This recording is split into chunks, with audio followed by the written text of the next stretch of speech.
Question 23 of the worksheet है और ये क्वेश्चन 13 मई जून 20 के पेपर 1-2 का है। Write 108 as the product of its prime factors. तो इस केस में यू कैन सी कि 108 इट्स अप टू यू, आप लैडर मेथड यूज़ करें या आप जैसे मैं कर लेता हूँ। ये आपके पास है 2 टाइम्स 2 5 ज़ार 2 4 ज़ार 54 है। 54 को फर्दर हम स्प्लिट कर देंगे 2 टाइम्स 2 2 ज़ार 4 14 2 7 ज़ार 14। अब हमें ये 2 स्क्वायर हो गया हमारे पास और this is 27। 27 is a cube number, हमें पता है दिस इज 3 स्क्वायर और 2 times 2 is 2 square 3 cube sorry. तो आपकी मर्जी, आप 2 टाइम्स 2 टाइम्स 3 टाइम्स 3 टाइम्स 3 भी कर सकते हैं, लेकिन आई विल सजेस्ट कि आप instead of writing the same numbers again and again तो उसको पावर फॉर्म में इंडेक्स फॉर्म में लिख दें। This is called index form कि आप 2 टाइम्स 2 को 2 स्क्वायर लिख सकते हैं, 3 टाइम्स 3 टाइम्स 3 को हम 3 क्यूब लिख सकते हैं। We have written 108 as the product of its prime factors. B part is find the lowest common multiple LCM of 108 and 180. 108 as a product of its prime factors, that is 2 square times 3 cube. Let's convert 180। तो अब 180 में देखिए यहाँ सीधा 18 times 10 नज़र आ रहा है हमारे पास। 18 2 टाइम्स 9 हो गया और 10 2 टाइम्स 5 हो गया। तो अब 9 इज़ अ परफेक्ट स्क्वायर, तो हमारे पास 2 टाइम्स 2 2 स्क्वायर हो जाएगा। तो 180 जो होगा दैट विल बी 2 स्क्वायर और फिर 9 को हम 3 स्क्वायर लिख सकते हैं। 9 can be written as 3 square और इंटू 5 आ जाएगा हमारे पास। So we have to find the lowest common multiple in LCM of 108 and 180। तो मैंने आपको क्या रूल बताया था कि हम कॉमन में से हाईएस्ट लेते हैं LCM के लिए। तो हमारे पास आ जाएगा 2 स्क्वायर क्योंकि दोनों सेम है, इक्वल हैं। और जो दूसरा कॉमन है हमारे पास, दूसरा कॉमन है 3। तो 3 में वी हैव डिफरेंट पावर्स। एक में तो हमारे पास 3 स्क्वायर है और दूसरे में 3 क्यूब है। LCM, in LCM we take the higher power, तो हम 3 क्यूब लेंगे। Third one is 5। अब 5 बच गया तो rest of all as they are, तो 5 एज इट इज आ जाएगा। अगर आप इसको एक्सपैंड करना चाहें तो आई विल रिकमेंड, ये आपके पास 27 आ जाएगा 3 क्यूब और ये 2 स्क्वायर 4 है और 4 टाइम्स 5 आपके पास 20 आ जाएगा। तो 27 2 ज़ार 5 54, तो एक 0 आ गया, 540 आ जाएगा आपके पास आंसर। तो मल्टीप्लाई, क्योंकि पेपर 1 होता है तो मल्टीप्लाई भी आपने इस तरह करना है जो आपका काम आसान कर दे। 2 स्क्वायर 4 है तो 4 को आप 5 से, क्योंकि ये इवन नंबर है, 5 से मल्टीप्लाई होगा तो आपके पास आंसर के एंड पे 0 आ रहा होगा। तो 2 स्क्वायर इंटू 5 इज, यानी पहले आप इन दोनों को मल्टीप्लाई कर दें, 2 स्क्वायर को और 5 को, that will give you 20। Even number को जब भी आप 5 से मल्टीप्लाई करेंगे तो एंड पे आपके पास 0 आ रहा होगा। के बाद ये 3 क्यूब जो है उसको अगर आप सिंप्लीफाई करते हैं दैट बिकम्स 27। तो एक 0 आंसर में आ जाएगा, 0 तो एज इट इज़ आ जाता है और बाकी आपने 2 को 27 से या 27 को 2 से मल्टीप्लाई करना है या 27 का डबल करना है तो आपके पास 54 आ जाएगा। तो इस तरह आपके पास आ जाएगा 200। पहला तो वही ट्रेडिशनल क्वेश्चन है कि write 216 as a product of its prime factors. अब इसमें एक चीज़ मैं आपको बता दूं, 216 है, सबसे पहले 2 का टेबल होगा। Please you need to be careful. यहाँ वेरी कॉमनली डन मिस्टेक ये होती है कि बच्चे इसको 18 लिख देते हैं। ऐसा नहीं है, क्योंकि आप 2 का टेबल 2 पे 1 टाइम्स गया, आगे आपके पास 1 आ गया, तो 2 का टेबल 1 पे नहीं जाता, तो आपको यहाँ पे 0 लगा के 6 साथ मिलाना होगा, क्योंकि आप दोनों 1 और 6 दोनों को एट अ टाइम यूज़ कर रहे हैं। देखिए ना, 216 को जब आप 2 से डिवाइड करेंगे तो 2 1 ज़ार 2, तो ऊपर से 1 आया। तो अब इस पे 2 का टेबल नहीं जाता तो मैं आंसर में 0 लिख के ऊपर से 6 लाना होगा ना, 2 8 ज़ार 16 हो जाएगा। तो मोस्ट कॉमनली डन मिस्टेक क्या होती है, बच्चे क्या कर रहे होते हैं, वो 216 को 2 1 ज़ार 2 2 8 ज़ार 16 18 लिख देते हैं। ये मिस्टेक ना कीजिएगा। अगेन 2 का टेबल जाता है तो 54 आ जाएगा। अगेन 2 का table, that will make it 27। अभी मेरा ख्याल में यहाँ काफ़ी है, हमारे पास 2 क्यूब टाइम्स 3 क्यूब आ जाएगा। क्योंकि हमारे पास 3 2 आ गया और ये 2 क्यूब हो गया आपके पास। So 27 we know this is a cube number, तो यहाँ 27 को मैंने डायरेक्ट लेके यहाँ पे लिख दिया। So 216 as a product of its prime factor is 2 cube times 3 cube. अब ये थोड़ा सा क्वेश्चन चैलेंजिंग है, सेकंड पार्ट बी पार्ट। उसने कहा 2 पॉजिटिव इंटीजर्स।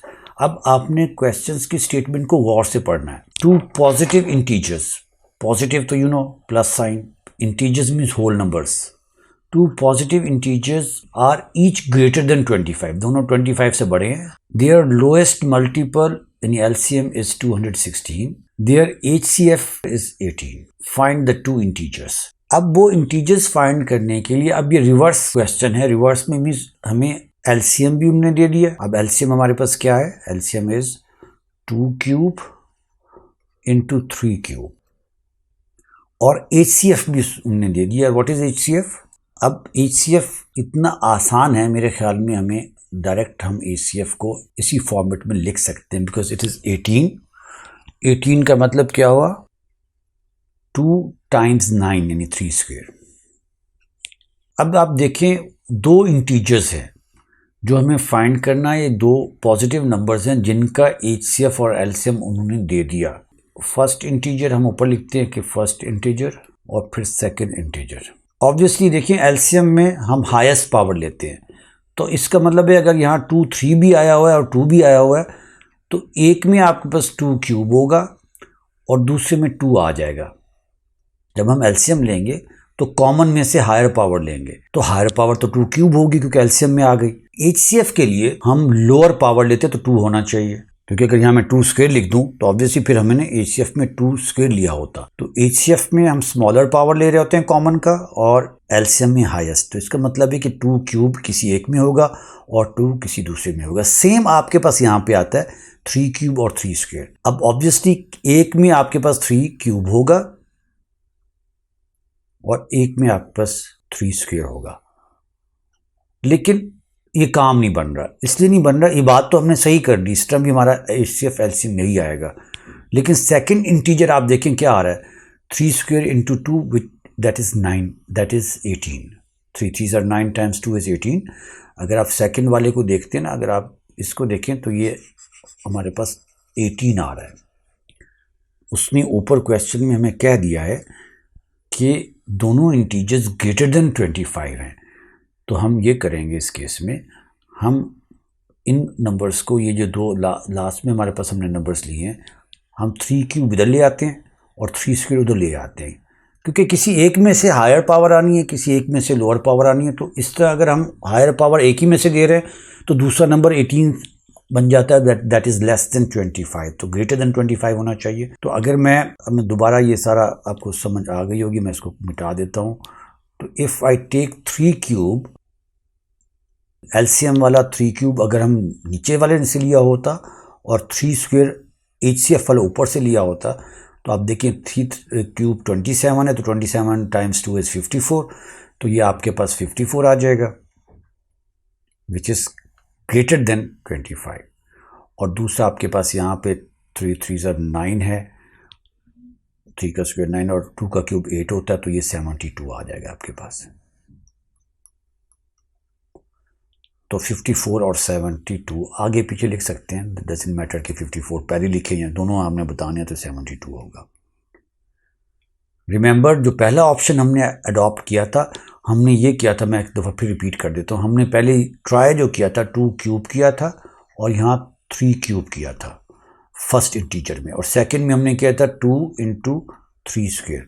उस केस में 3 का स्क्वायर 9 टाइम्स 2, एक आपके पास 18 आ रहा था, दूसरा हमारे पास ये आ गया 8 और ये 27 है, तो ये आ गया 8 7 56 5 216 आ रहा था।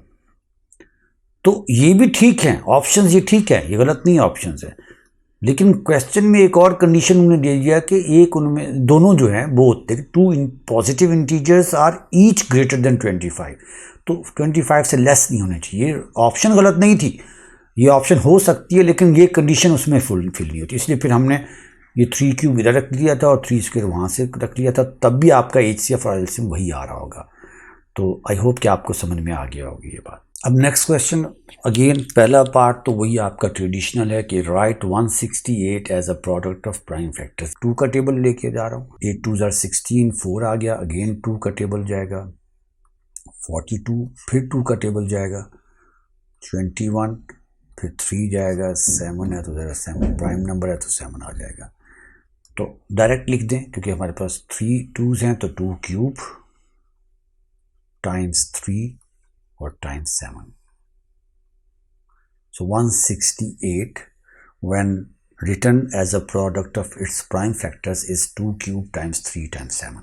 अब इसका सेकंड पार्ट कुछ वैसा ही मिलता जुलता है। उसने कहा the highest common factor of 168 already हम फाइंड कर चुके हैं, which is 2 cube times 3 times 7। The highest common factor of 168 and n, एक और नंबर n है जो कि हमें यकीनन फाइंड करना होगा बाद में।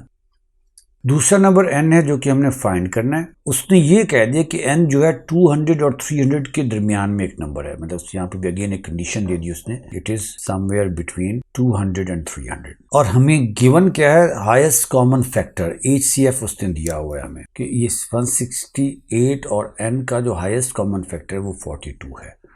अब 42 अगेन हम 42 को लिख देंगे as a product of prime factors.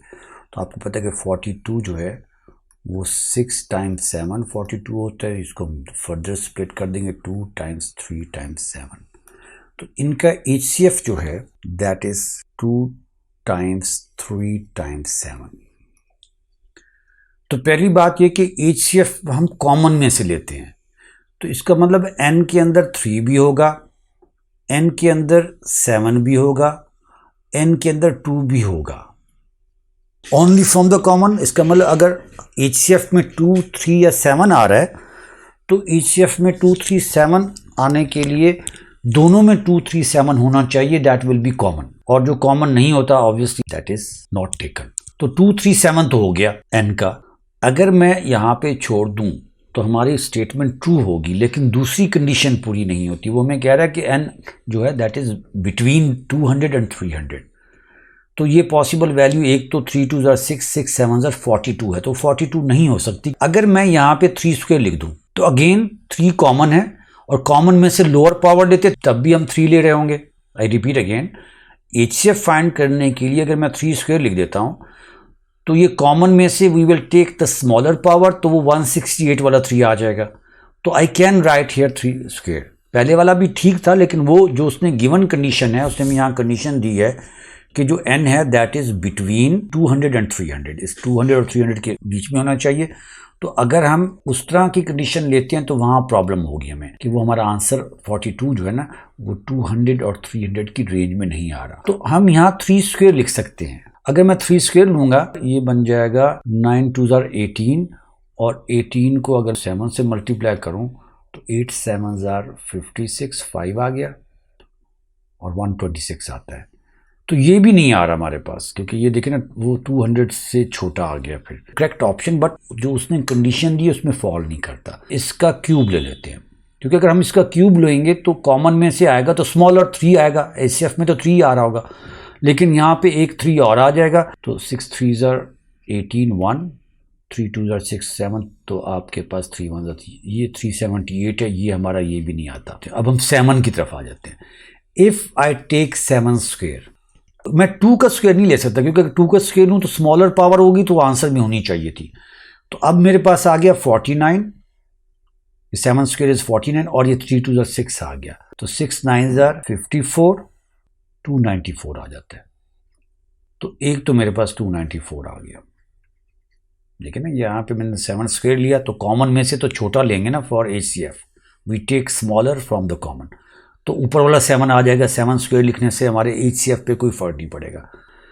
तो what we can do is कि हम इसके साथ एक्स्ट्रा इंटू 5 भी तो मल्टीप्लाई कर सकते हैं ना, कोई नंबर, क्योंकि स्मॉलेस्ट नंबर 5 होगा। 7 से पहले 6 आएगा तो 3 ऑलरेडी आ चुका है, 2 इधर चले जाएंगे। वो 2 भी नहीं ले सकते, 3 भी नहीं ले सकते, 6 भी नहीं, तो 5 ले सकते हैं। अगर हम ऐसा करें तो 5 2 10 हो जाएगा, और 7 3 हो, यस 210 आ गया आपके पास, यानी देखिए ना 2 टाइम्स 3। अब इस केस में क्योंकि कॉमन में से ही लेते हैं तो 5 अगर हम मल्टीप्लाई कर देंगे तो डेफिनेटली हमारे पास वो HCF में नहीं आएगा क्योंकि ये कॉमन ही नहीं है। तो 7 3 21, 21 और 5 2 10, तो ये 10 हो गया आपके पास, ये 21 हो गया, तो 21 टाइम्स 10 इज 210। तो ये 200 और 300 के रेंज में भी आ जाता है और उससे HCF भी 2 टाइम्स 3 टाइम्स 7 यानी 42 ही रहेगा। सो n की जो दो पॉसिबल वैल्यूज़ हैं 210 और 294, जबकि दोनों पॉजिटिव इंटीजर्स हैं और इनकी वैल्यूज़ 200 और 300 के बीच में है।